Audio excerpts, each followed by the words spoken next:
ஒரு வசந்தவனம் என்ற காட்டுல லூனா என்ற ஒரு குருவி தன் குடும்பத்தோட சந்தோஷமா வாழ்ந்து வந்தது. லூனாவோட அப்பா அம்மாக்கு லூனா ஒரே பொண்ணு. லூனா குருவி மேல அவங்க அளவு கடந்து அன்பு வச்சிருந்தாங்க. லூனா குருவிக்கு மிட்டு என்ற கிளியும் ராணி என்ற புறாவும் தோழிகளா இருந்தாங்க.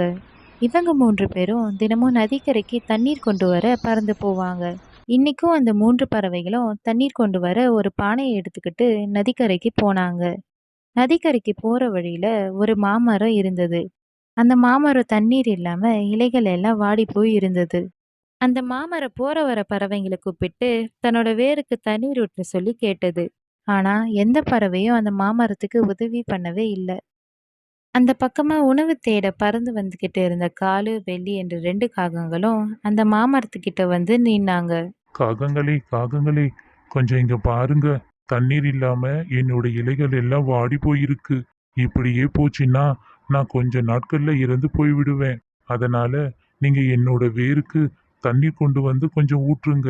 நான் கொஞ்ச நாட்கள்ல உங்களுக்கு சுவையான மாம்பழங்களை தரேன். என்ன சொல்ற மாமரமே? நாங்க உனக்கு தண்ணீர் கொண்டு வந்து ஊற்றணுமா? நாங்களே உணவு கிடைக்காம அங்க இங்கன்னு பறந்து போய் களைப்பா வந்து உட்கார்ந்தா இந்த மாமரத்துக்கு தண்ணீர் ஊற்றணுமாமே? காலேஜி, இந்த மாமரத்துக்கிட்ட நமக்கு என்ன பேச்சு வேண்டி இருக்கு? இந்த மாமரமே காய்ந்து போய் இருக்கான். இது நமக்கு மாம்பழங்களை தருமா? இந்த மாமரத்துக்கிட்ட நம்ம இன்னும் பேசிட்டு இருந்தா நமக்கு தான் டைம் வேஸ்ட். வாங்க காலு, நம்ம உணவு தேட போகலாம். இப்படி சொல்லிட்டு அந்த காகங்கள் அங்கிருந்து பறந்து போனாங்க. இப்படியே சாயந்தரம் ஆனது. தண்ணீர் கொண்டு வர நதிக்கரைக்கு போன அந்த 3 பறவைகளையும் பார்த்து அந்த மாமரம் அழைச்சது. பறவைகளே பறவைகளே, கொஞ்சம் இங்க வாங்க. மாமரம் இப்படி அழைச்சதும் லூனா குருவி அந்த மாமரத்துக்கிட்ட வந்தது. லூனா, வேண்டாம், அங்க போகாத. நமக்கு நேரம் ஆகுது. நம்ம நதிக்கரைக்கு போய் தண்ணீர் எடுத்துக்கிட்டு வீட்டுக்கு போகணும். கொஞ்சம் இருங்க மிட்டு ராணி. மாமரமே, என்னை எதுக்கு அழைச்சிங்க? உங்களுக்கு என்ன வேணும்? குருவியே, தண்ணீர் இல்லாம என்னோட இலைகள் எல்லாம் வாடி போயிருக்கு. இப்படியே போனா நான் இறந்து போயிடுவேன். என்னோட வேர்களுக்கு தினமும் தண்ணீர் கொண்டு வந்து ஊற்றுகிறாயா? சரி மாமரமே, நான் தினமும் உனக்கு தண்ணீர் ஊற்றுகிறேன். நீ கவலைப்படாத மாமரமே. ரொம்ப நன்றி குருவியே. உடனே லூனா குருவி நதிக்கரைக்கு போய் ஒரு பானையில தண்ணி கொண்டு வந்து அந்த மாமரத்தின் வேரில் ஊத்துச்சு. உடனே அந்த மாமரம் ரொம்ப சந்தோஷப்பட்டுச்சு. இப்படியே லூனா குருவி தினமும் அந்த மாமரத்துக்கு தண்ணீர் ஊற்றி வந்தது. இப்படியே சில நாட்கள் ஆனது. அந்த மாமரத்துல பூக்கள் வைத்து பிறகு மாப்பிஞ்சுகள் வளர ஆரம்பிச்சது.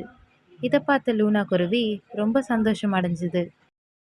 ஒரு நாள் லூனாவோட அப்பா அம்மா 2 பேரும் உணவு தேடுறதுக்கு பக்கத்து காட்டுக்கு போயிருந்தாங்க. அவங்க திரும்பி வர அந்த சமயத்துல மழை அதிகமாக பெய்ய ஆரம்பிச்சது. கூடவே புயல் காற்றும் அடிச்சது. புயல் காற்றை எதிர்கொள்ள முடியாத லூனாவோட அப்பா அம்மா 2 பேரும் ஒரு மரத்து மேல மோதி அங்கேயே இறந்து போயிட்டாங்க. மறுநாள் காலையில் ஒரு வழியாக மழையும் புயலும் நின்னுது. உணவு தேட போன அப்பா அம்மா 2 பேரும் இன்னும் வீட்டுக்கு வரலன்னு பயந்து போன லூனா குருவி அவங்கள தேடிக்கிட்டு காட்டுக்கு பறந்து போச்சு. ஒரு மரத்துக்கு கீழே லூனாவோட அப்பா அம்மா இறந்து போய் கிடந்தாங்க.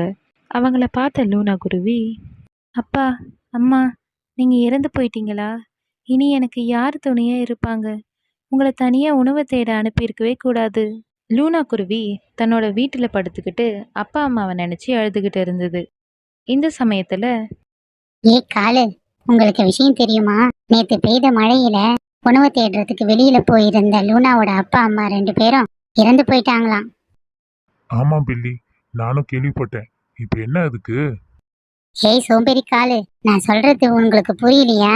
இதுதான் நமக்கு நல்ல சமயம். அந்த லூனா குருவியோட வீடு ரொம்ப உறுதியான வீடு, அதுவும் புது வீடு. அந்த வீட்டை எப்படியாவது நம்ம அந்த குருவி கிட்ட இருந்து ஏமாத்தி வாங்கிடணும். அது எப்படி முடியும் பில்லி? லூனா குருவிதான் எப்பவும் வீட்லயே இருக்கே. இருங்க காலு, அதுக்கு தான் நான் ஒரு நல்ல யோசனையை வச்சிருக்கேன். லூனா குருவி எப்படியாவது மிட்டுக்கிளி கூடவும் ராணிப்புறா கூடவும் உணவு தேட வெளியில போகும். அந்த சமயத்தை பயன்படுத்தி குருவியோட வீட்டை நாம எடுத்துக்குவோம். இப்படியே சூழ்ச்சியாக பேசிக்கிட்டே 2 காகங்களும் ரொம்ப சந்தோஷமாக சிரிச்சாங்க. நண்பர்களே, இந்த கதையோட பார்ட் 2 நாளைக்கு இதே நேரத்தில் வெளிவரும். மிஸ் பண்ணாமல் அந்த வீடியோவையும் பாருங்கள். மறக்காமல் சப்ஸ்கிரைபும் பண்ணுங்கள்.